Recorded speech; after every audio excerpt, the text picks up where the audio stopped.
ये हमारे प्यारे से लाला की प्यारी प्यारी लीलाएं। और बंधुओं केवल इतना ही नहीं, घर घर जाकर गोपियों के यहाँ चोरी करते हैं। एक बार मैया यशोदा खूब तंग हो गई लाला से। अरे लाला, तेरी बहुत शिकायतें आती हैं, अब तुझे बाहर नहीं जाने दूंगी, घर के भीतर बंद कर दिया। सुबह से लेकर संध्या हो गई बंधुओं, लाला घर से बाहर नहीं आए। और जब लाला घर से बाहर नहीं आए तो गोपियों को भी कहाँ चैन है लाला के दर्शन के बिना। अरे बंधुओं, शिकायत का तो एक बहाना होता है। गोपियां तो प्रतिदिन, प्रति समय, प्रति क्षण कृष्ण का दर्शन करना चाहती हैं, इसीलिए तो शिकायतें करनी आती हैं। आज सुबह से संध्या हो गई, लेकिन जब लाला नजर नहीं आए तो गोपियां भी टोली बनाकर चल दी है नंदरानी यशोदा के पास शिकायत लगाने पहुंची। यशोदा कहती, अरे बोलो गोपियों, कैसे आना हुआ? आज तो मेरे लाला ने कुछ नहीं किया। अरे नंदरानी, तेरे लाला ने आज कुछ नहीं किया, लेकिन जो प्रतिदिन करता है उसका क्या? एक गोपी कहती है, नंदरानी तेरे लाला ने मेरे साथ तो बहुत बुरा किया। हाँ हाँ, तुम सबके लाला अच्छे हैं, एक मेरा ही बुरा लाला आ गया। कहो क्या कर दिया मेरे लाला ने? अरे नंदरानी, एक बार मैंने मेरे घर पर कोई साग सब्जी नहीं बनाई, ये सोचकर कि घर में माखन की मटकी रखी है, पति और ससुर को माखन के साथ ही भोजन पवा दूंगी। अच्छा, फिर क्या हुआ? अरे नंदरानी, दोपहर के समय में जब मेरे ससुर घर आए तो मैं उनकी भोजन की थाली लगाने लगी, तो मेरे मन में विचार आया कि यदि मैं माखन ज्यादा रखूंगी तो ससुर को लगेगा इसका हाथ ज्यादा पर चलता है, माखन थोड़ा रखूंगी तो ससुर को लगेगा कि इसे थाली परोसनी नहीं आती। तो ये विचार कर मैंने वो कपड़े से ढकी हुई माखन की मटकी ही मेरे ससुर के आगे रख दी, जितना चाहेंगे उतना ले लेंगे। लेकिन नंदरानी, जो ही मेरे ससुर ने माखन की मटकी से कपड़ा हटाया, सोई वो भोजन की थाली मेरे सिर दे मारी। अरे क्यों? ऐसा क्या था उस थाली में? अरे नंदरानी, तेरा लाला माखन की मटकी से माखन खा गया और उस मटकी में माटी का खूब बड़ा ढेला रख गया। तो नंदरानी, तेरे लाला ने मेरे साथ बहुत बुरा किया। और गोपी कहती है, ओ तेरो लाल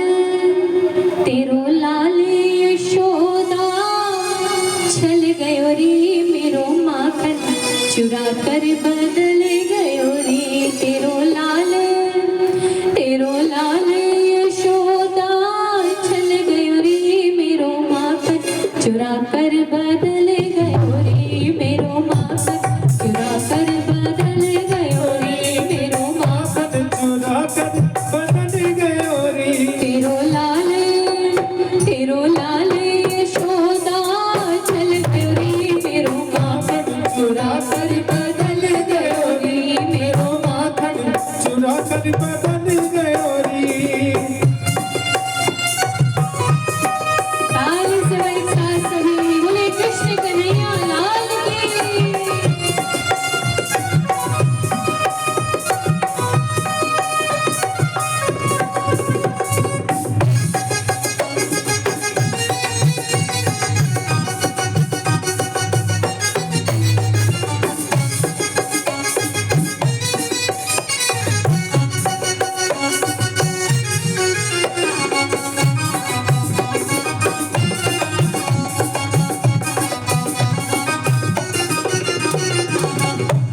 कहती है, मैंने चोरी से इसे मटकी उठाते देखा, मैंने चोरी से इसे मटकी उठाते देखा।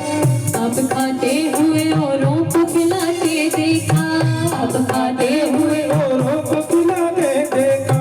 नाच कर कूद कर कुछ नीचे गिराते देखा, नाच कर कूद कुछ नीचे गिराते देखा। माल चोरी का इसे खूब लुटाते देखा, माल चोरी का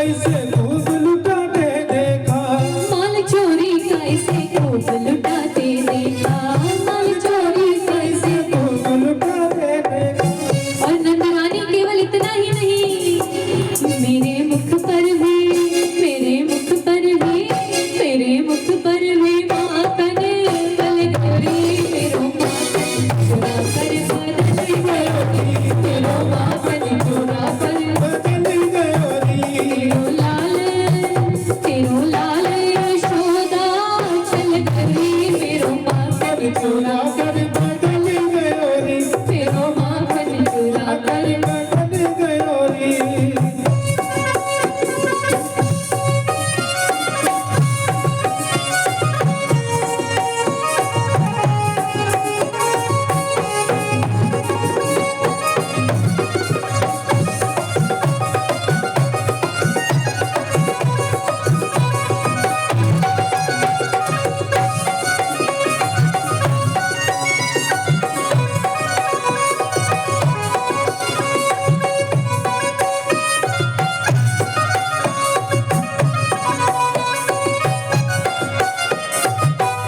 अब महाराज नंदरानी यशोदा कहती है, अरे गोपी, छोटा सा मेरा लाला, तू इतनी बड़ी, पकड़ लिया कर लाला को।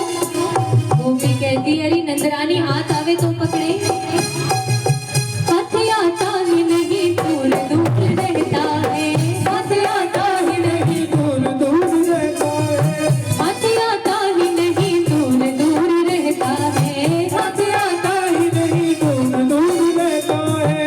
चोर है चोर, ये चोरी में चूर रहता है, चोर है चोर, ये चोरी में चूर रहता है, चोरी करके भी सदा बेकसूर रहता है, चोरी करके भी सदा बेकसूर रहता है। सब शैतान का इसके फितूर रहता है, सब शैतान का इसके फितूर रहता है, सर्व शैतान का इसके फितूर रहता है, सर्व शैतान का इसके फितूर रहता है। और नंदरानी मेरे माखन की, मेरे माखन की, मेरे माखन की मटकी उड़ल गई, मेरो माखन चुरा कर बदल गई, मेरो माखन चुरा कर बदल गए, तेरो लाल यशोदा चल गई, मेरो माखन चुरा कर बदल गए, मेरो माखन चुरा कर बदल गए, तेरो माखन चुरा कर बदल गई, तेरो माखन चुरा कर बदल गए, तेरो माखन चुरा कर बदल गई, तेरो माखन चुरा कर बदल गई, बदल गई, बदल गए, बदल गई, बदल गए, बदल गई, बदल गए, बदल गई, बदल गए। तेरो माखन चुरा कर बदल गयो रे। अब बंधु एक सखी बोली, अरे नंदरानी केवल इतना ही नहीं, माखन की मटकी में माटी का टेला रख दिया सो ठीक है, कोई बात नहीं, मेरे ससुर क्रोधित हुए, घर के बाहर आकर बैठ गए दहली पर, क्रोध में माला फेर रही, सोई तेरे लाला को शांति नहीं मिली, वहां पे भी आ गए आग में घी डालने। अरे नंदरानी मेरे ससुर के पास आके कहता है, अरे बाबा क्या हुआ, क्रोध में क्यों हो? बोले लाला कुछ नहीं। अरे बताओ तो सही बाबा, क्रोध में तो तुम हो। अरे लाला आज तेरी भाभी ने मेरे साथ मजाक किया। अच्छा बाबा, अभी जाकर मैया को मना कर दूंगा। क्या मना करेगा लाला तू? अरे बाबा, जिस गांव की मेरी भाभी है ना, उसी गांव से मेरे रिश्ते की बात चल रही है। 1.5 साल के ठाकुर जी तोतला तोतला बोलते हैं, 2 दांत जिनके निकले हैं, और कहते हैं कि मेरे रिश्ते की बात चल रही है। अभी जाकर मना कर दूंगा। अरे मैया, उस गांव की चोरी नहीं, यानी वह गांव की चोरी अपने बड़े थे, बुजुर्गन थे, मजाक करया करे। अब महाराज पीछे खड़ी गोपी कहती है, लाला अब तो बस कर, अब तो बख्श दे। अरे नंदरानी, सो तेरे लाला को मेरे पर थोड़ा रहम आया, और मेरे ससुर को कहते चलो बाबा, अच्छी है बुरी है भली है जैसी भी है, अब तो आ गई भाभी, चलो भीतर जाकर भोजन करो। नंदरानी ऐसे करते हैं तेरे लाला। एक सखी कहती है, अरे नंदरानी तेरे लाला माखन चुराते हैं कोई बात नहीं, लेकिन घर में सोए हुए बालकों के चिकोटी खाकर भाग जाते हैं। क्यों? क्योंकि लाला को सोया हुआ व्यक्ति पसंद नहीं। लाला कहते हैं, अरे भैया जगो, उठो, नहाओ धो, कीर्तन करो, गाय को सोना है। इधर मैया यशोदा सारी शिकायतें सुनकर क्रोध करती है। अब जब क्रोध करने लगी तो लाला कहता है, ओ मैया मोरी मैं नहीं माखन खायो, ओ मैया मोरी मैं नहीं माखन खायो, कि मैया मोरी मैं नहीं माखन खायो, मैया मोरी मैं नहीं माखन खायो। अरे मैया भोर भयो कंचन के पीछे, भोर भयो गैयन के पीछे, भोर भयो गैयन के पीछे, भोर भयो गैयन के पीछे, मधुवन मोह कटायो, मधुवन मोह कटायो। मैया चार पहर बंसी भट भट क्यों, चार पहर बंसी भट भट क्यों, सांझ पड़े घर आयो, कि मैया मोरी माखन खायो, मैया मोरी मैं नहीं माखन खायो, मैया मोरी मैं नहीं माखन खायो, मैया मोरी मैं नहीं माखन खायो।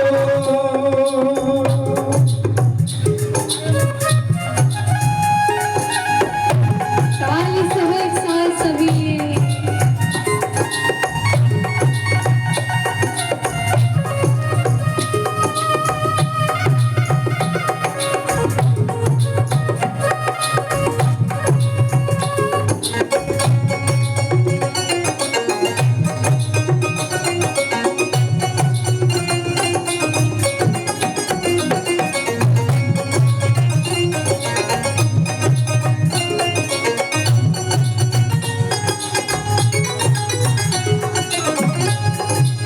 कन्हैया कहते, अरे मैया मैं छोटा सा तेरा लाला, छोटे छोटे मेरे हाथ, और ये जो गोपियां हैं ये तो ऊंचे छीके पर माखन रखती हैं।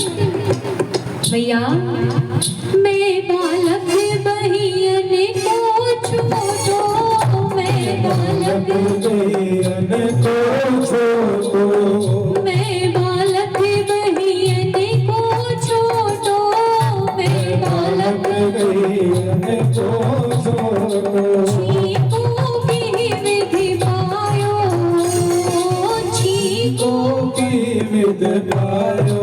अरे भैया ये जो ग्वाल बाल है ये सब मुझसे बैर रखते हैं मुझसे। मैं माखन खाता नहीं, मेरे हाथ पकड़कर और मेरे मुख पर माखन लगा देते हैं। ग्वाल बाल सब बैर पड़े हैं, ग्वाल बाल सब बैर पड़े हैं, ग्वाल बाल सब बैर पड़े हैं, ग्वाल बाल सब बैर पड़े। अरे बस मुख लिपटायो, कि मैया मोरी मैं नहीं माखन खायो, मैया मोरी मैं नहीं माखन खायो।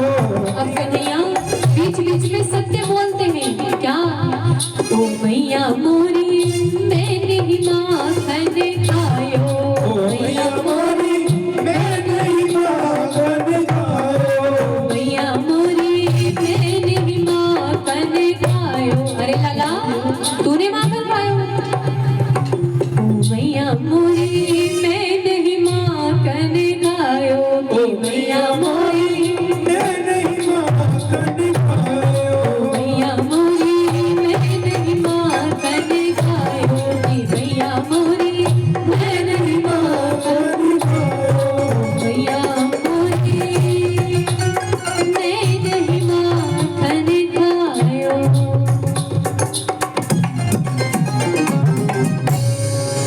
मैया यशोदा कहती, अरे लाला चोरी तब करनी चाहिए जब स्वयं के घर में अभाव हो।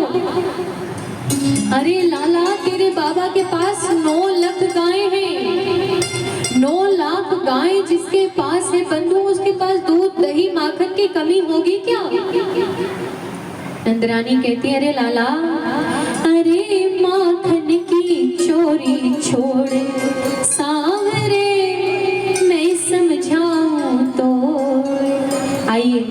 आज अपने हृदय में गोपी भाव को स्थापित कीजिए और लाला को समझाइए, लाला चोरी छोड़ दे। अरे माखन की चोरी छोड़ सावरे, मैं समझाऊं अरे माखन की चोरी छोड़ सावरे, मैं समझाऊं तो। मैं समझाऊं तो कन्हैया, मैं समझाऊं तो मैं समझाऊं कन्हैया, मैं समझाऊं तो। अरे माखन की चोरी छोड़ सावरे, मैं समझाऊं तो अरे माखन की चोरी छोड़ सावरे, मैं समझाऊं तो।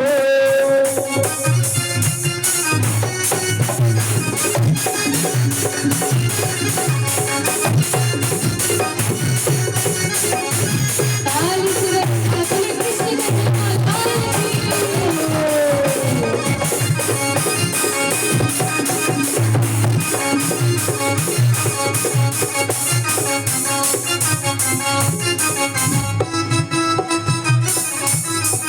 नवलख धेनु तेरे बाबा के, वेणु तेरे बाबा के, नवलख धेनु तेरे बाबा के, नवलख धेनु तेरे बाबा के। नवलख धेनु तेरे बाबा के, नित्य प्रति चर्चा हो। अरे माखन की चोरी छोड़ सावरे, मैं समझाऊं तो अरे माखन की चोरी छोड़ सावरे। मैं समझाऊं तो।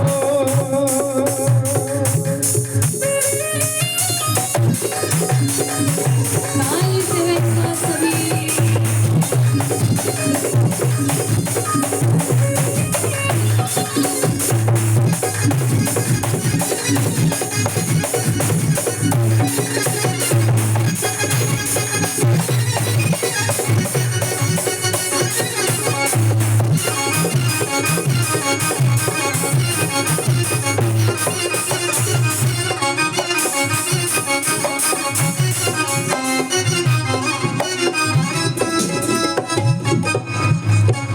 बरसाने ते तेरी होई सगाई, बरसाने ते तेरी होई सगाई, बरसाने ते तेरी होई सगाई, बरसाने ते तेरी होई सगाई। बरसाने ते तेरी होई सगाई, नित्य प्रति चर्चा हो।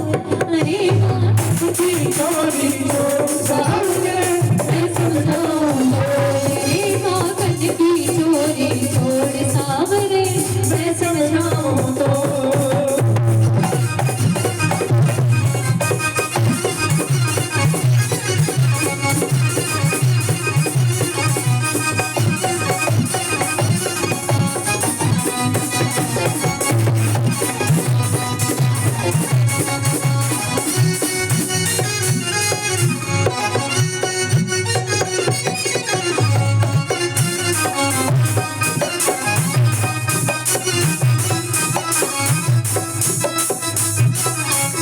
भैया कहती है लाला, वो जो छोरी जो तेरे साथ खेला करे, का नाम है बाबा?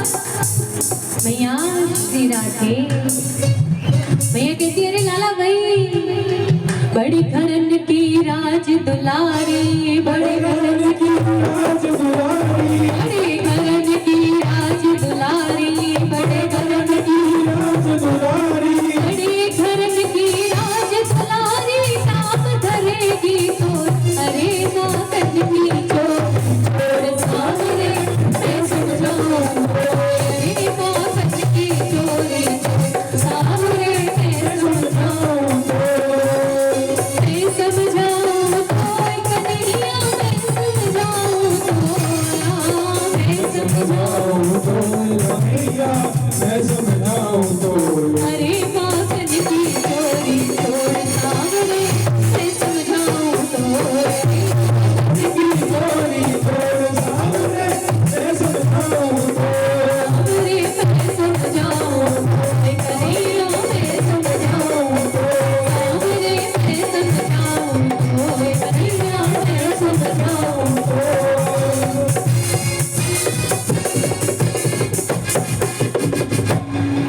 बोलिए कृष्ण कन्हैया लाल की। मैया यशोदा कहती है, अरे लाला चोरी करना छोड़ दे, वरना वो जो तेरी सखी है, सहेली है, जो राधा है, वो तो को कहेगी चोर नहीं हो तू। अब वो तुझे चोर कहेगी, तुझे अच्छा लगेगा? अरे नहीं मैया, मैं कोई चोर थोड़ी हूँ। समझाते हैं लाला को। अब बंधु, हमारे जो लाला है वो अनेक लीलाएं कर रही है ब्रज में रहकर, और ब्रजवासियों का भाव भी ऐसा ही है लाला के प्रति। लाला को अपना छोटा सा कन्हैया मानते हैं, प्रति गोपी, प्रति ग्वाल, प्रति बाल केवल एक ही इच्छा करते हैं कि हमारे घर में काश कन्हैया जैसा लाला होता। बंधुओं, कन्हैया के जन्म का नाम है बिहारी, माता पुकारती है कनुआ, क्योंकि जिस समय नामकरण नहीं हुआ था, श्याम वरण है, सो माता पुकारती थी कनुआ, गोपियां पुकारती हैं कन्हैया, और गुरुदेव ने नाम दिया कृष्ण। अभी तक 4 नाम हो चुके हैं हमारे लाला के। इधर बंधुओं, एक बार कन्हैया ने और अपने सभी मित्रगणों के साथ खेल रहे हैं। खेलते खेलते लाला एकदम गंभीर मुद्रा में आ गए, और गंभीर मुद्रा में आकर एक टक पृथ्वी की ओर देख रहे हैं, भूमि की ओर देख रहे हैं।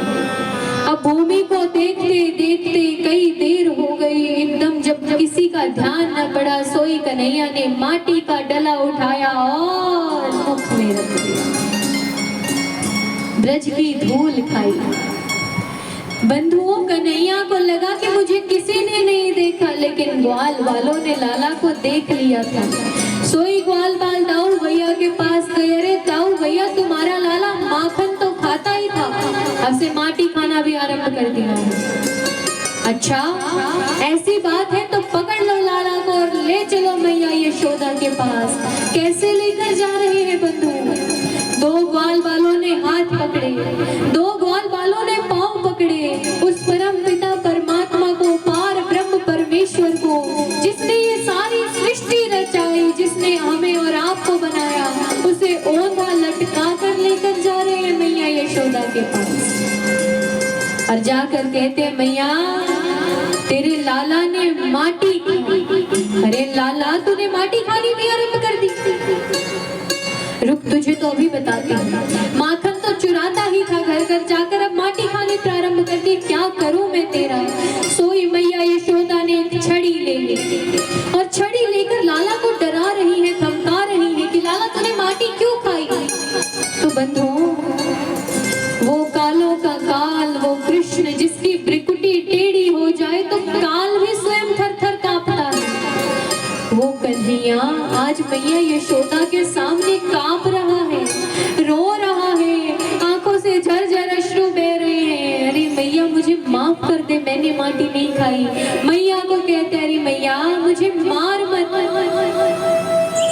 बंधु, वो कालों का काल जिसने कौरवों और पांडवों को निमित्त बना करके महाभारत का युद्ध करवाया, जिसने इस सृष्टि को भार मुक्त किया, वही कृष्ण मैया यशोदा के सामने डर रहा है, कांप रहा है, और कहता है,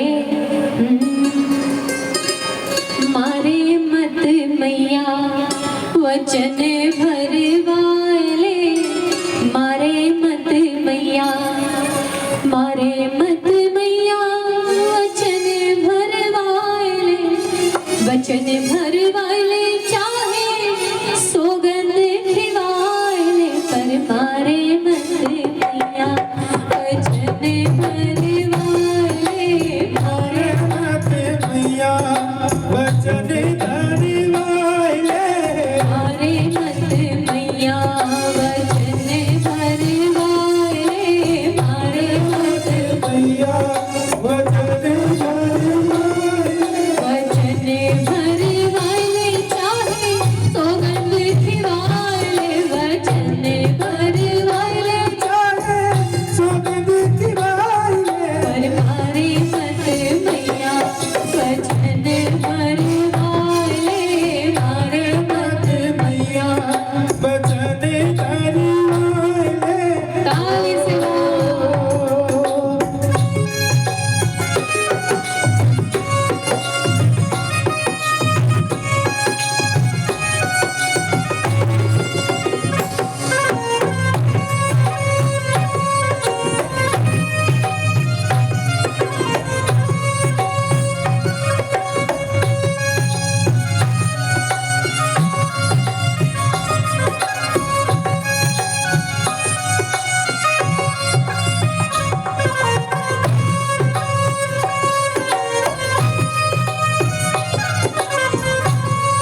सुख की खवाए ले चाहे तन सुखी खवाए ले मन सुख की कवाले चाहे तन सुख की कवाले अरे मन सुख की खवाए ले चाहे तन सुख की खवाए ले मन सुख की कवाले चाहे तन सुख की कवाले भैया यदि इतने भी संतोष ना हो, अब तो मुख में माटी है और उसके बाद झूठी कस्में खाने का वो कर रही है।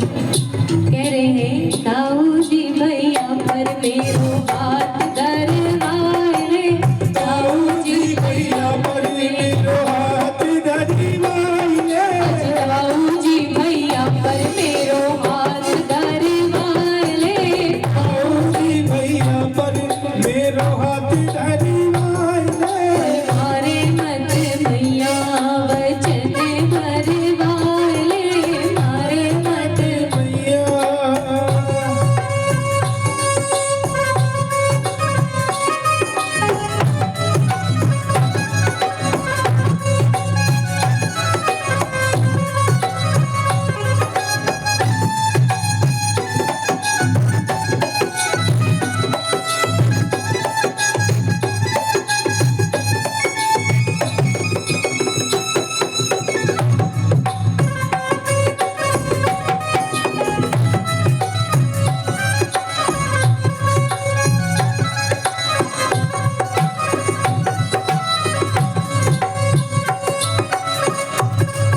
लाला कहते हैं भैया गंगा की खवाए ले चाहे यमुना की खवाए ले, गंगा की की कवाले चाहे यमुना की कवाले गंगा की खवाए ले चाहे यमुना की खवाए ले, गंगा गंगा की कवाले चाहे यमुना की कवाले और भैया यदि संतोष ना हो, क्षीर सागर में मुख काटो करवाए ले, क्षीर सागर में मोसे काटो धरी माइले पर मारे मत भैया वचन भरवाए ले, मारे मत भैया बचन धरी माइले वचन भरवाए ले चाहे सौगंध दिवाए ले, वचन वाइले चाहे सौगंध की वाइले पर मारे मत भैया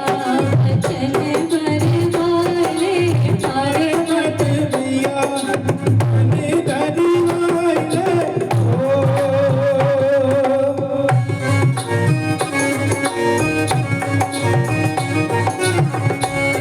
ताली सा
महाराज।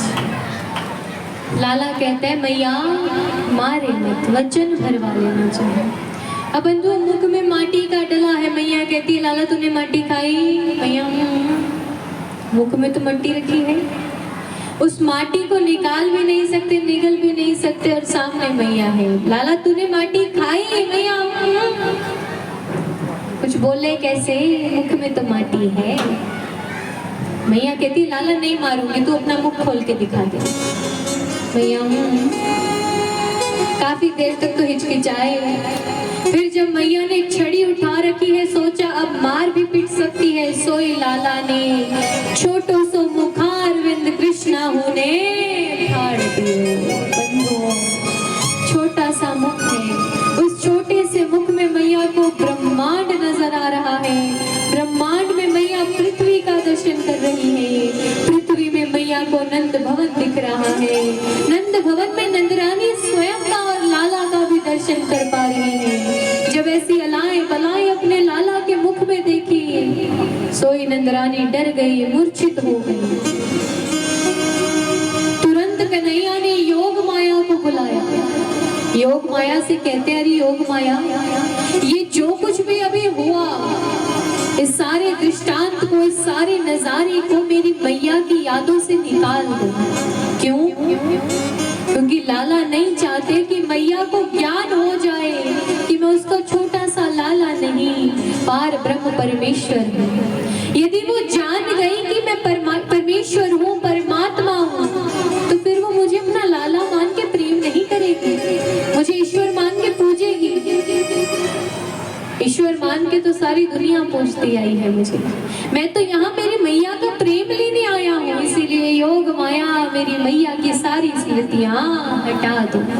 योग माया ने सारी स्मृतियाँ हटाई, मैया को होश आया, और जो ही होश आया सोई मैया ने लाला को अपने हृदय से लगा लिया। मैया कहती है साचो श्री राधा रमन, झूठो सब संसार, और बाजीगर को देखनो मिटत न पावहि पार। ये सारा संसार झूठा है, केवल और केवल मेरा लाला सच्चा है, सत्यम परम धीमहि। बंधु लाला ने माटी क्यों खाई जानते हैं? ये ब्रज की धूल है प्यारे, साधारण मत समझिएगा। जिस समय भगवान श्री कृष्ण पृथ्वी पर आने की तैयारी कर रहे थे, उस समय सभी देवी देवता नारद जी के पास पहुंचते हैं, ऋषि मुनि संत सब।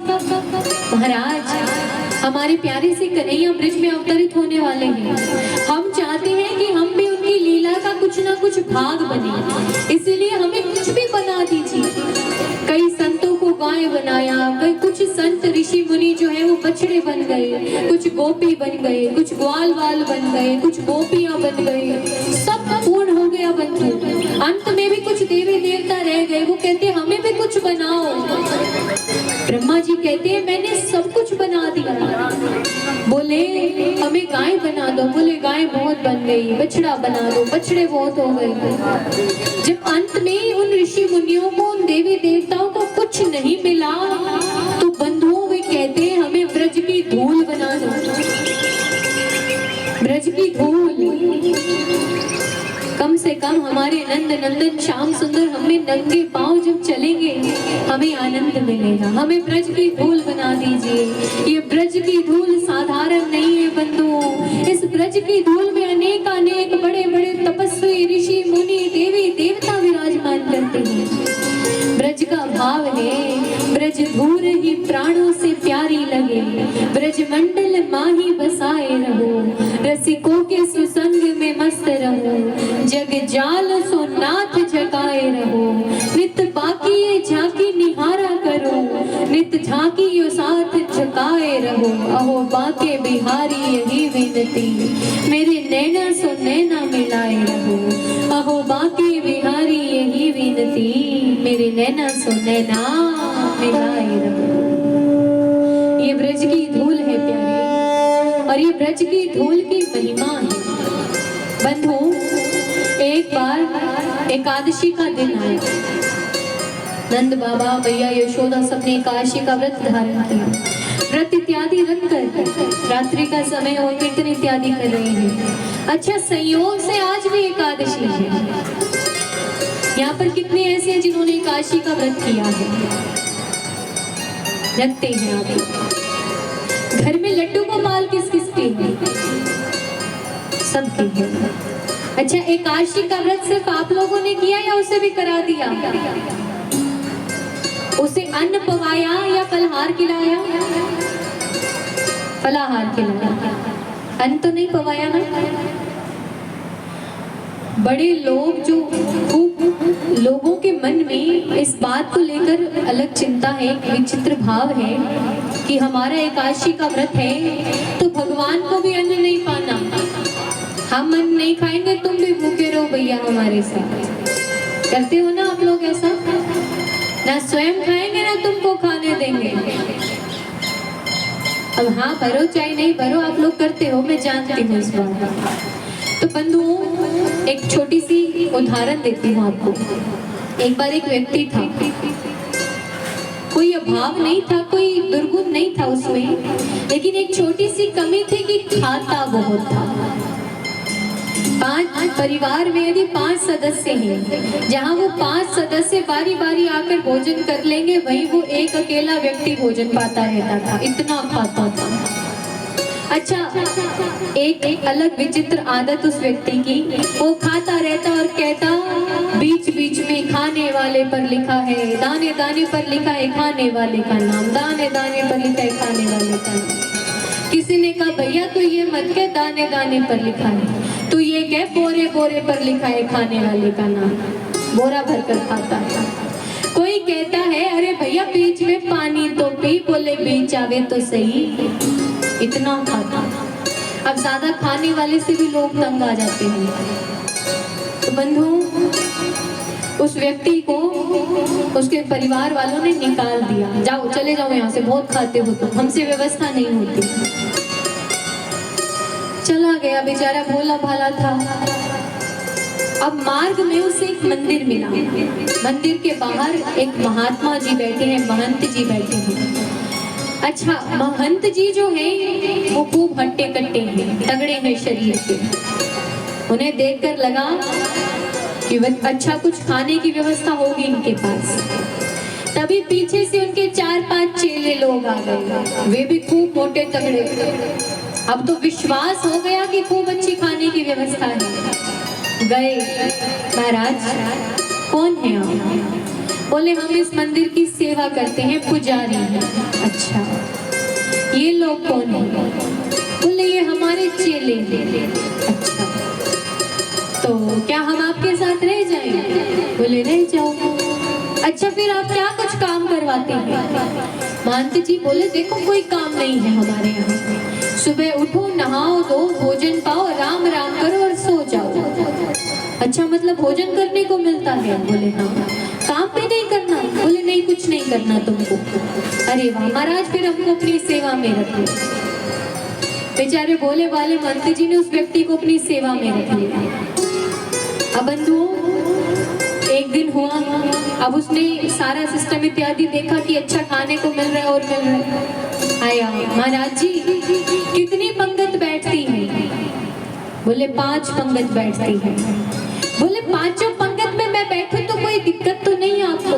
बोले इतना खाते हो? बोले ठाकुर जी की कृपा है। अच्छा भाई बैठ जाओ, कोई बात नहीं। 5 पंगत में बैठकर खाना खाता है, खाने को मिल गया, सोने को मिल गया, और क्या चाहिए उस व्यक्ति को? तो बोला महाराज जी आप हमें दीक्षा दे दीजिए। अच्छा, तुलसी कंठी पहना दी, तिलक लगा दिया, दीक्षा हो गई, राम राम भजो। अब बंधुओं, संयोग से अगले ही दिन एकादशी का व्रत आ गया। अब सारे पंडा पुजारी जो है सब व्रत रखते हैं। प्रातः काल वो व्यक्ति उठकर रसोई में आया तो सब रसोइये भी राम राम बज रहे हैं। गैस ना चूल्हा कुछ नहीं जग रहा, चाय भी नहीं बनी आज तो। अब वो व्यक्ति कहता है भैया जो गया क्या गया, आज तो भोजन ही नहीं बन रहा। महंत जी के पास गया, महंत जी आज भोजन नहीं बन रहा, क्या बात हो गई? अरे भैया हम तुमको बताना भूल गए, आज तो एकादशी है। अच्छा एकादशी है, तो बोले अब भोजन नहीं मिलेगा क्या? बोले नहीं, एकादशी को हम लोग भोजन नहीं पाते, व्रत रखते हैं। महाराज जी हमको भी व्रत रखना हो। बोले मेरे सारे चेले लोग रखते हैं, तुम भी रख लो। बोले महाराज जी यदि आप मुझसे एकादशी का व्रत रखवाओगे तो द्वादशी की तिथि कौन देखेगा? अब भाई जो व्यक्ति इतना खाता है उसे इतना भी नहीं मिले तो वो द्वादशी देखेगा क्या? वो कहते हैं महाराज यदि एकादशी मैंने रख ली तो मैं द्वादशी ना देख पाऊंगा। अच्छा खाने को चाहिए? बोले हाँ चाहिए। तो वो कहता है कि महंत जी आप यहाँ पर नहीं बना सकते, कोई बात नहीं। महंत जी कहते हैं हाँ हम आश्रम में नहीं बनाएंगे, तुमको सामग्री दे देते हैं, तुम दूर जाकर भोजन पकाओ, राम जी के भोग लगाना और फिर पा लेना। ठीक है, भूख मरता कुछ तो करेगा ही व्यक्ति, स्वयं बना लेंगे भोजन, सामग्री दे दो। सामग्री दे दी बंधु, आलू दे दिए, राम रस दे दिया, मिर्च मसाला आटा सब दे दिया। अब वो व्यक्ति आश्रम से दूर गया, भोजन पकाया, भोजन पकाकर जो ही खाने बैठा सो याद आ गया कि राम जी को पवाना है। अच्छा वो व्यक्ति इतना भोला कि नहीं जानता कि राम जी के परिवार में कितने लोग हैं और कौन कौन साथ आ सकता है, इतना भोला। अब भूख मर रहा है, राम जी को कहता है राजा राम आइए, प्रभु राम आइए, मेरे भोजन का भोग लगाइए। राजा राम आइए, प्रभु राम आइए, मेरे भोजन का भोग लगा जाइए, मेरे भोजन का भोग लगाइए, मेरे भोजन का भोग लगाइए। अब महाराज राम जी नहीं आए और वो व्यक्ति बेचारा भूख मर रहा है। तो वो राम जी को कहता है देखो मुझे मंत्र इत्यादि पढ़ने नहीं आते, तुम सोचो मंत्र पढ़ूं और फिर आऊंगा, मुझे मंत्र इत्यादि पढ़ने नहीं आते। तो वो व्यक्ति कहता है आचमनी अर खाने आरती यहाँ यही मेहमानी, आचमनी अर खाने आरती यहाँ यही मेहमानी, रूखी रोटी पाओ प्रेम से पियो नदी का पानी। राजा राम आइए, राम आइए, मेरे भोजन का भोग लगाइए। राजा राम आइए, प्रभु राम आइए, मेरे भोजन का भोग। लगाइए। अब भगवान राम जी अभी भी नहीं आए। अब वो व्यक्ति बोल रहे हैं, नहीं जानता कि ऐसे भोग लगाए और खा लेना, हमारे जैसा चतुर थोड़ी है, वो तो बुला कर मानेगा भैया। राम जी नहीं आए, बोला उसे लगता है राम जी को कि सूखी रोटी है, नदी का पानी, इसलिए नहीं आते होंगे। अब आश्रम में तो खूब अच्छा खीर मालपुआ पूड़ी मिलती है, यहाँ तो सूखी रोटी है। तो कहता है भैया इस वहम में मत रहना कि आश्रम में खाना मिलेगा, आज आश्रम में एकादशी है। आपने भी ये देखो कल जलेबी मिली परसों, है नी? तो जलेबी मिली ओके भगवान आ गया 8 वर्ष के थारा गांव में, आसा पासा कड़ी बरसात बनी, थारे गांव में बरसात ही क्यों जलेबी मिली। तो भाई भगवान सोचता है कि भी आश्रम में तो देखो रंगो मिले, बार पास कौन मिले, तो भगत भी आई कब एक बार सुनो। राजा राम आइए, राम आइए, मेरे भोजन का भोग लगाइए। राजा राम आइए, प्रभु राम आइए, मेरे भोजन का भोग लगाइए, मेरे भोजन का भोग लगाइए, मेरे भोजन का भोग। भोग लगाइए। अब व्यक्ति कहते हैं महाराज यदि आप सोचो कि आश्रम में भोजन मिलेगा तो नहीं मिलने वाला, क्यों? भूल करोगे यदि तज दोगे भोजन रूखे सूखे, भूल करोगे यदि तज दोगे भोजन रूखे सूखे, भूल करोगे यदि तज दोगे भोजन रूखे सूखे, भूल करोगे यदि तज दोगे भोजन रूखे सूखे। तो एकादशी है आज मंदिर में पड़े रहोगे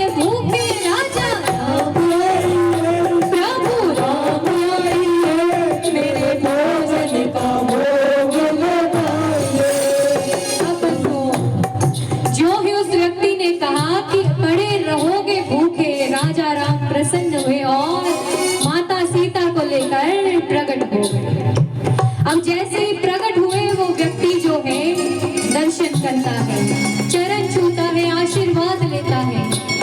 धन्य हो गया महाराज मैं आपके दर्शन पाकर। लेकिन दर्शन के साथ ही एक चिंता भी दिमाग में उभर आई। कैसी चिंता?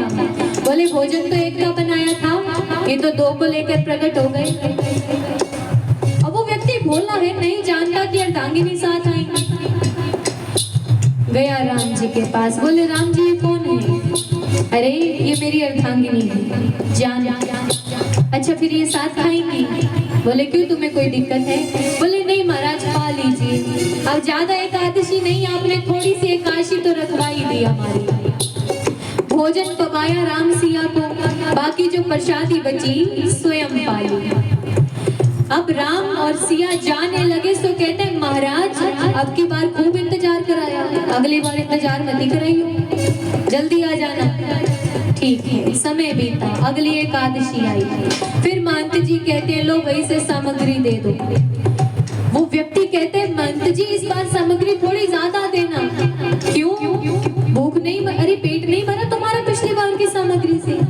अरे महाराज जी मेरा कहाँ से भरता, अपने राम जी को बुलाने को कहा था, वो अपनी अर्धांगिनी भी साथ लेकर आए, सारा वही खा गए, मेरे इससे कुछ आया ही नहीं, तो अभी 2-3 जनों की सामग्री देना। ठीक है।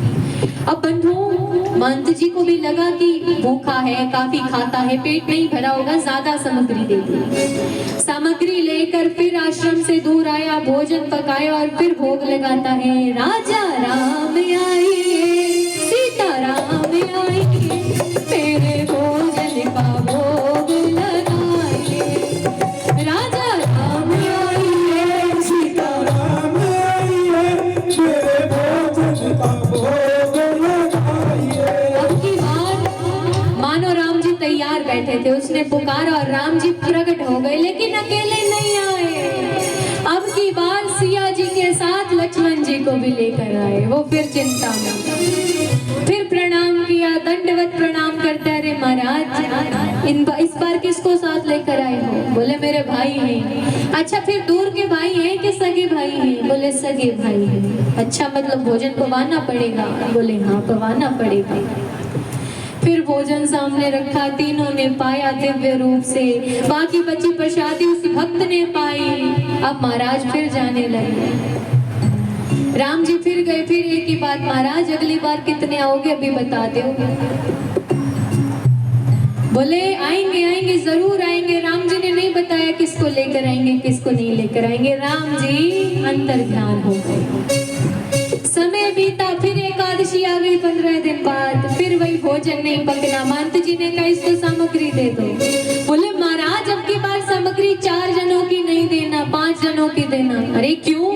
पिछली बार 3 की लेकर गए, 3 में भी तुम्हारा भोजन नहीं पका, तुम्हारा पेट नहीं भरा। अरे महाराज आपने कहा था एक राम जी आते हैं, वो अपने साथ पूरा कुड़बा लेकर आते हैं, किस किस को पवाऊं मैं? ज्यादा सामग्री दो मुझको, ज्यादा आलू, ज्यादा आटा, ज्यादा राम रस, ज्यादा मिर्च मसाला सब दे दिया। अब महंत जी ने दे तो दिया, लेकिन विचार कर रहे हैं कि ये व्यक्ति के मन में कहीं लालच तो नहीं आ गया, हो सकता है बाहर जाकर बेच आता हो। अभी इसे दे देते हैं, बाद में जाकर इसकी परख लेंगे कि ये भोग लगाता भी है कि स्वयं खाता है कि बेच आता है। वो व्यक्ति फिर आश्रम से दूर गया। अब दूर जाने के बाद बंधुओं इस बार व्यक्ति में थोड़ी चालाकी आई। क्या?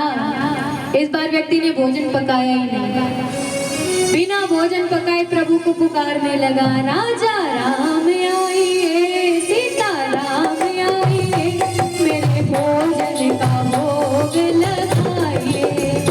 राजा राम आइए, सीता राम आइए, मेरे भोजन का भोग लगाइए। लक्ष्मण राम आइए, सीता राम आइए, मेरे भोजन का भोग लगाइए। लक्ष्मण राम आइए, सीता राम आइए, मेरे भोजन का भोग लगाइए। और महाराज पुकारते ही राम जी मानो तैयार बैठे थे, पूरे राम दरबार के साथ दर्शन दिए। राम जी, सिया जी, लक्ष्मण, भरत, शत्रुघ्न और साथ में हनुमान जी सब प्रकट हो गए। बोलिए राजा रामचंद्र भगवान की। वो व्यक्ति बार तो 3 जने लेकर आए थे, इस बार तो वानर भी साथ लेकर आए, क्या ये भी पाएगा? बोले हाँ ये भी पाएगा। बोले महाराज फिर एक काम करो। क्या? बोले इस बार मैंने भोजन पकाया नहीं है, स्वयं पाओ, पकाओ और हमें भी पकाओ, हम भी भूखे हैं। तो महाराज कैसा दिव्य भाव है उस भक्त का, जो महाराज सिया जी को बिठाकर वहां भोजन पकवा रहा है। भरत जी वन में से जाकर लकड़ी लेकर आए, चूल्हा जगाया गया, सिया जी स्वयं अपने हाथों से जहां भोजन बना रही हैं। ये भाव है बंधुओं भक्तों का। कहने का तात्पर्य है कि भगवान एकादशी के दिन भी अन्न ग्रहण करते हैं। एकादशी मनुष्यों के उद्धार के लिए है बंधुओं। एकादशी भगवान की दासी है। दासी के लिए भगवान क्यों भला व्रत करेंगे? लेकिन हम और आप क्या करते हैं? स्वयं ने व्रत किया, उसको भी व्रत करवा दिया। हम फलाहार पा रहे हैं तो भी फलाहार ही पा, तेरे लिए अन्न कौन बनाएगा? अरे बंधुओं, वो लाला कन्हैया जो एक दिन में 8 बार भोजन करता था, उसे आप फलाहार पर रख रहे हो। चूहे कूदते होंगे बेचारे के पेट में। इसलिए आज से अगली एकादशी से जब भी व्रत रखो तो आप पाओ, व्रत करो, फलाहार पाओ, कोई दिक्कत नहीं, लेकिन उसके लिए अन्न बना दिया करो। एक कहावत है कि हाड़ियां का पेट सवारियां को नहीं भरे करे। तो जो ठाकुर जी है मैंने 8 बार रोटी जिमाया करता नहीं तो वो हाड़ी है। अब आपा मैंने सवारियां सोचा जिमा दिया, वो सवारियां कौन जी में वो हाड़ियां हाड़ी जिम्मे वो तो मैंने कीठा में सोची है। ये वास्ता है हाड़ियां पेट सवारियां कौन भरे करे, 8 बार खाना बंद है वो, तो इन्हें भी हिसाब से एकादशी को व्रत ना करो। आप सभी से हाथ जोड़कर करबद्ध निवेदन करते हैं, आप स्वयं व्रत रख रहे हैं अपने मोक्ष के लिए, अपनी इच्छाओं के लिए। उसकी कैसी इच्छा बंद हो, उसका कैसा मोक्ष, इसलिए उसे व्रत ना करवाना चाहिए। उदाहरण भी दे दिया, जहाँ सिया जी राम जी स्वयं आकर एकादशी के दिन भोजन पा रहे हैं, तो अन्न तो खा सकते हैं। आप और मैं अन्न नहीं खा रहे ये सोचकर कि हमारा मोक्ष होगा, उसे मोक्ष की कोई आवश्यकता नहीं है। और बंधुओं, इधर एक बार हमारे कृष्ण ने खूब शरारत की, खूब गोपियों को तंग किया। मैया यशोदा परेशान हो गई, घर के भीतर ऊखल से बांध दिया उसे। लाला अब तू भीतर ही रहे। अब जब ऊखल से बांधा कन्हैया को तो नाम पड़ा दामोदर। जन्म का नाम बिहारी, मैया कहती है कनुआ, गुरुदेव ने नाम रखा कृष्ण। गोपियां पुकारती हैं कन्हैया, और ऊखल से बंध गए तो नाम पड़ा दामोदर। ऐसे दामोदर भगवान के चरणों में हम सभी का कोटि कोटि प्रणाम। कन्हैया कहते हैं बाहर वालों का खूब उद्धार कर लिया, आज घर वालों का उद्धार करेंगे। नंद भवन में बंधुओं 2 पेड़ हैं जो आपस में जुड़े हुए हैं। वो जो 2 जुड़े हुए पेड़ों में कन्हैया ने ऊखल फंसाया, स्वयं पेड़ से निकल गए और खूब जोर के साथ उन दोनों पेड़ों को ध्वस्त कर दिया। जो ही वो पेड़ भूमि से अलग हुए, सोई उन वृक्ष में से नल, कुबर और मणि, ग्रीव 2 देव पुरुष बाहर निकले। ये कौन थे बंधु? ये दोनों देव पुरुष थे कुबेर के पुत्र। कुबेर के दोनों पुत्र जो हैं उन्हें श्राप मिला नारद जी से, जड़ की भांति कार्य करते हो जड़ हो जाओ।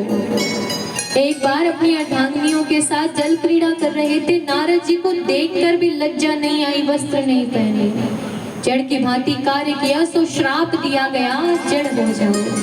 बाद में गलती का एहसास हुआ, क्षमा याचना की।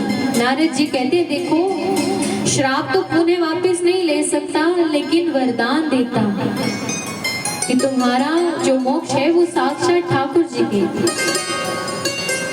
पृथ्वी पर आए, वृक्ष बन गए, नंद भवन के वृक्ष, और आज कन्हैया ने इन दोनों को उद्धार किया है। बोलिए भक्त वत्सल भगवान की। और बंधु, अब हमारे जो कन्हैया है वो बछड़े चराने जाने लगे। जैसे आज के समय में बच्चा थोड़ा बड़ा हुआ, 5 से 6 वर्ष का हुआ तो उसे स्कूल भेज दिया जाता है, विद्यालय। ठीक उसी प्रकार उस समय पढ़ने का विद्यालय था बछड़े चराने जाना। तो कन्हैया जब 5 से 6 वर्ष के हुए तो उन्हें बछड़े चराने भेज दिया गया। अब जब बछड़े चराने जाते हैं तो एक बार कन्हैया के हृदय में भाव आया कि अब हम अगले दिन अर्थात कल हम सभी ग्वाल बाल मिलकर वन भोजन करेंगे।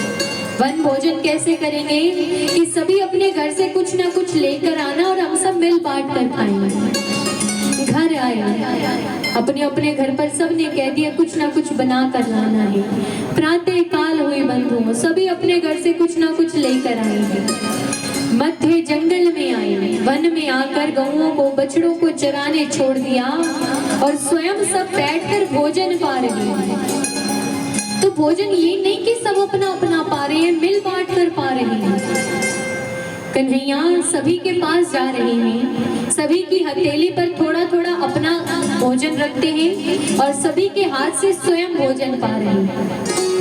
तो बंधुओं, सबका भोजन पाते पाते कन्हैया आए मनसुखा के पास। अब जब मनसुखा के पास आए तो मनसुखा ने कन्हैया की हथेली पर भोजन रखा। भोजन पाया, बड़ा ही स्वादिष्ट लगा लाला। फिर कहा, फिर दो मनसुखा। मनसुखा ने थोड़ा और दे दिया, अब तो लाला को और स्वादिष्ट लगा। अरे मनसुखा ये क्या चीज है? बोले या तो नाम वृंदावनी। अरे मनसुखा तू ऐसा कर, ये वृंदावनी मोह को दे दे और मेरो माखन तू ले दे। अब बंधुओं मिल बांट कर भोजन पा रहे थे। कन्हैया ग्वाल बालों के झूठे हाथ से पा रहे हैं, स्वयं के झूठे हाथ से उनको पवा रहे हैं। इधर ब्रह्मा जी ये सारी लीला देख रहे थे। ब्रह्मा जी कहते हैं ये कैसा ब्रह्म है, कैसा ब्रह्म है ये जो लोगों के झूठे हाथों से भोजन पा रहा है? ये ब्रह्म नहीं हो सकता। ब्रह्म की लीला को परखने के लिए ब्रह्मा जी क्या करते हैं, पृथ्वी पर आए और पृथ्वी पर आने के पश्चात ग्वाल बालों के जितनी भी बछड़े थे उन सभी को चुराकर ब्रह्मलोक में ले गए। अब बंधुओं, जब काफी देर तक बछड़ों की आवाज नहीं आई, ग्वाल बाल से कहते कन्हैया रुको मैं संभाल कर आता हूँ। कन्हैया बछड़ों को संभालने गए, ब्रह्मा जी पीछे से आए और ग्वाल बाल को उठाकर ले गए। कन्हैया समझ गए कि बूढ़े ब्रह्मा की बुद्धि हिल चुकी, ठिकाने तो लाना पड़ेगा। सोई कन्हैया ने जितने बछड़े थे, जितने ग्वाल बाल थे, सबका रूप धारण किया। संध्या हुई, सब अपने अपने घर आए। आज मानो जैसा तेज कृष्ण के मुख पर है वैसा ही तेज गोपियां अपने अपने बालकों में देख पा रही हैं। कन्हैया ने सभी गोपियों के भाव को पूर्ण किया। प्रत्येक गोपी, प्रत्येक गाय चाहती थी कि हमारे घर में कृष्ण जैसा लाल हो। आज वही कृष्ण सभी गोपियों के बच्चों में, ग्वाल बालों में, सभी बछड़ों के रूप में सबके घर पधारे। बंधुओं साल बीत गया, ब्रह्मा जी को लगा कि ब्रह्म की लीला रुक गई होगी। पृथ्वी पर आए, क्या देखते हैं कि ब्रह्म की लीला रुकी नहीं, ब्रह्म की लीला चल रही है। बंधुओं वही ग्वाल बाल, वही बछड़े पृथ्वी पर हैं। पुनः ब्रह्मलोक गए तो वही ग्वाल बाल, वही बछड़े ब्रह्मलोक में भी हैं। फिर नीचे आए, फिर वो दृश्य, फिर ऊपर जाते हैं, वही सब लोग ऊपर भी हैं। बूढ़े ब्रह्मा ने 3-4 चक्कर जब लगाए तो ब्रह्मा की बुद्धि ठिकाने आ गई। जान गए कि ब्रह्म की लीला में हस्तक्षेप करने से क्या होता है। बंधुओं, ब्रह्मा जी ने माफी मांगी और कन्हैया के सभी ग्वाल बालों को, सभी को पुनः लौटा दिया गया। जैसे लौटाया सो एक बार पुनः वहीं से लीला आरंभ हुई। पुनः सब वन भोजन कर रहे हैं। तभी कंस द्वारा भेजा गया अघासुर नाम का दैत्य वहां आ गया। सांप के मुख में आया है, सांप के रूप में आया, मुख खोलकर खड़ा हो गया, मानो ऐसे लग रहा है गुफा है। ग्वाल बाल उत्साह से उस गुफा के भीतर चले गए। कन्हैया भी उस ग्वाल बालों की तरह पीछे पीछे गए रक्षा करने हेतु। जब जैसे ही कन्हैया भीतर गए, सोई अगासुर ने मुख बंद कर लिया। ग्वाल बाल चिल्लाने लगे। कन्हैया ने अपना रूप बढ़ाया बंधु और अगासुर का किया गोविंदाय नमो नमः। अगासुर को सबक सिखाया है बंधु। इसके पश्चात सुखदेव जी वर्णन करते हैं कि राजन आगे लीला आती है इंद्र के मान भंग की। इंद्र को मान हुआ कि मुझसे श्रेष्ठ कोई और है ही नहीं। इंद्र का मान भंग करते हैं कन्हैया। क्या हुआ? इंद्र ने सभी ब्रिजवासी जो है वो इंद्र की खूब पूजा अर्चना करते थे।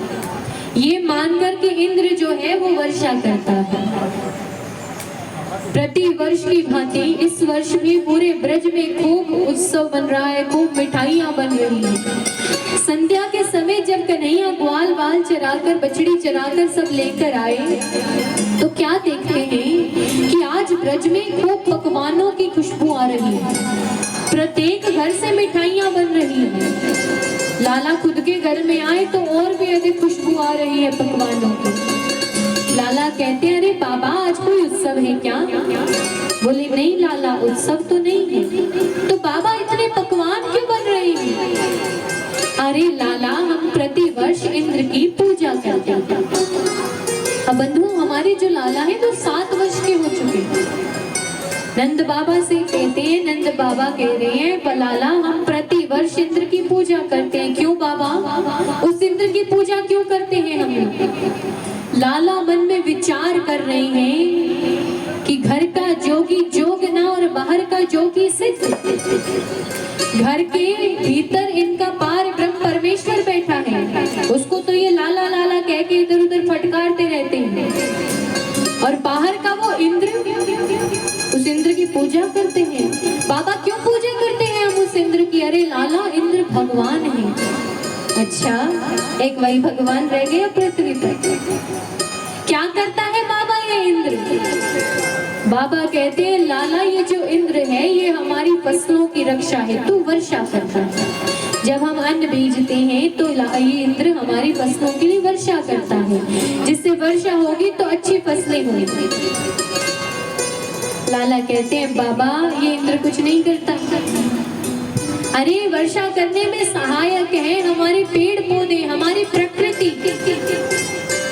यदि ये पेड़ पौधे, ये प्रकृति, ये नदियां नहीं होंगी तो इंद्र भी भला वर्षा कैसे कर देगा? इंद्र कुछ नहीं करता बाबा। यदि आपको पूजा ही करनी है तो आप मेरे साथ मेरे देव की करो। अच्छा लाला, कौन है तेरा देव? बाबा मेरे देव हैं मेरे गोवर्धन महाराज।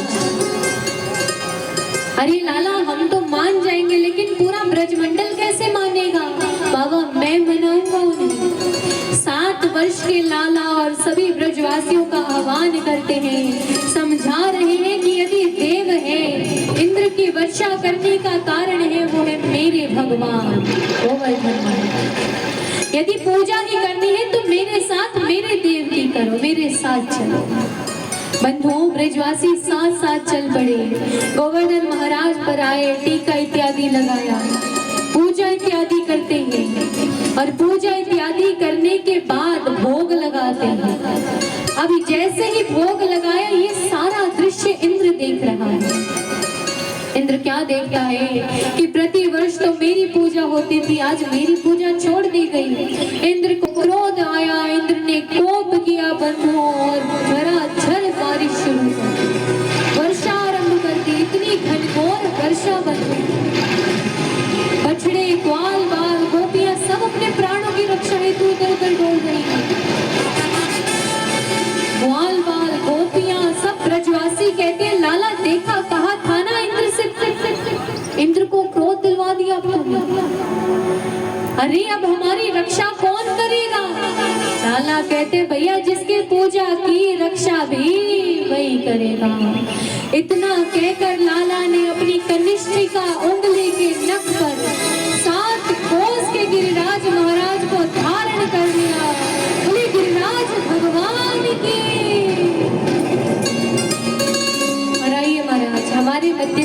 आज भगवान की छोटी सी झांकी आएगी। मैं तो गोवर्धन को जाऊं मेरा वीर नय माने मेरो मनवा, मैं तो गोवर्धन को जाऊं मेरा वीर न माने मेरो मनवा, मैं तो गोवर्धन को जाऊं मेरा वीर नय माने मेरो मनवा, मैं तो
विराज रया श्री गोवर्धन महाराज तेरे नाचे मुकुट विराज रया। आल सुनाई सांस में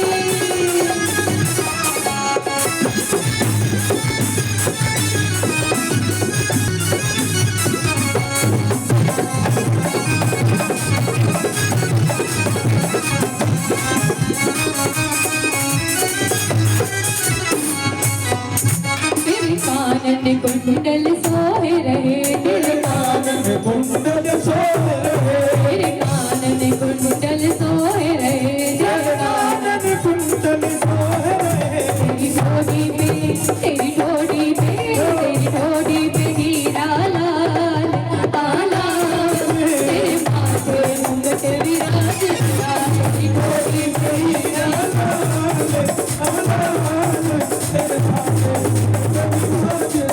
श्री गोवर्धन महाराज महाराज तेरे माथे मुंगट विराज रया श्री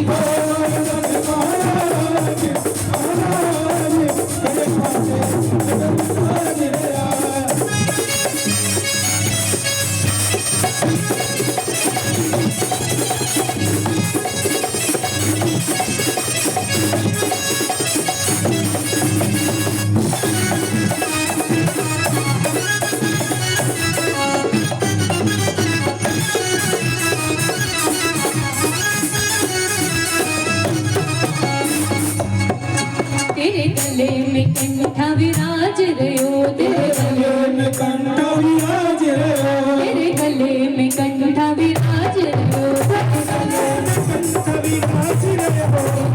की बनी विशाल विशाल तेरे माथे मुकुट विराज रया की बनी विशाल विशाल तेरे माथे मुकुट विराज रयो तेरी गोवर्धन महाराज महाराज तेरे माथे मुकुट विराज रया तेरी गोवर्धन महाराज महाराज तेरे नाचे मुकुट विराज रया।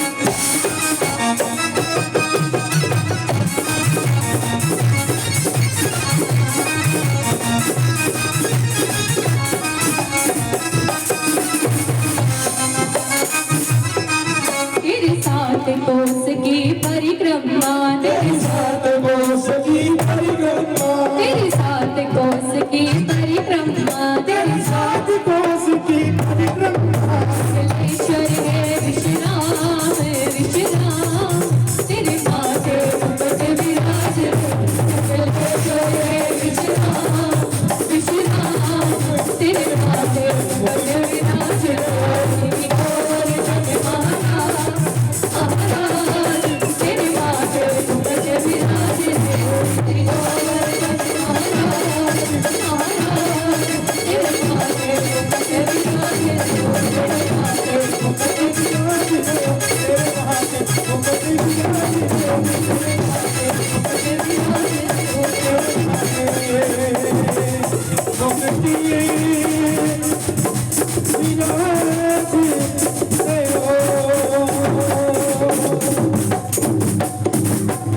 बोलिए गोवर्धन भगवान की